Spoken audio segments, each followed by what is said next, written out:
প্রচলিত আইনেই মডেল মেঘনা আলমের বিরুদ্ধে ব্যবস্থা নেওয়া হয়েছে, বেআইনি কিছু হয়নি। সচিবালয়ে কোর কমিটির বৈঠক শেষে সাংবাদিকদের জানিয়েছেন স্বরাষ্ট্র মন্ত্রণালয়ের দায়িত্বপ্রাপ্ত প্রধান উপদেষ্টার বিশেষ সহকারী খুদা বক্স চৌধুরী। মেঘনাকে গ্রেফতারের প্রক্রিয়া নিয়ে আইন উপদেষ্টা যা বলেছেন সেটি তার নিজস্ব বক্তব্য জানিয়ে সেই বিষয়ে স্বরাষ্ট্র মন্ত্রণালয়ের কিছু বলার নেই বলে জানান তিনি।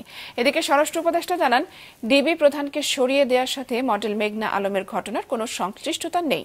এটি পুলিশের রুটিন প্রক্রিয়া। পহেলা বৈশাখে চট্টগ্রামে মঞ্চ ভাঙচুরের যে ঘটনা ঘটেছে তা নিয়ে স্বরাষ্ট্র উপদেষ্টা বলেন, সেটি ঠিক হয়নি। ভবিষ্যতে যাতে এমন ঘটনা না ঘটে সেজন্য আইন শৃঙ্খলা বাহিনীকে সতর্ক থাকার নির্দেশনা দেওয়া হয়েছে। সাবজুডিস ম্যাটারে তো কথা বলা ঠিক হবে না, আমরা দেখি কি আসে ওখান থেকে। তবে একটা জিনিস নিশ্চিত যে প্রচলিত আইনেই ব্যবস্থাটা নেওয়া হয়েছে, এখানে কারোর প্রতি বেআইনি কোনো আচরণ করা হয়নি এবং হাইকোর্টে যে এটা নিয়ে বিচার চাচ্ছে সেটাও আমরা জবাব দেব।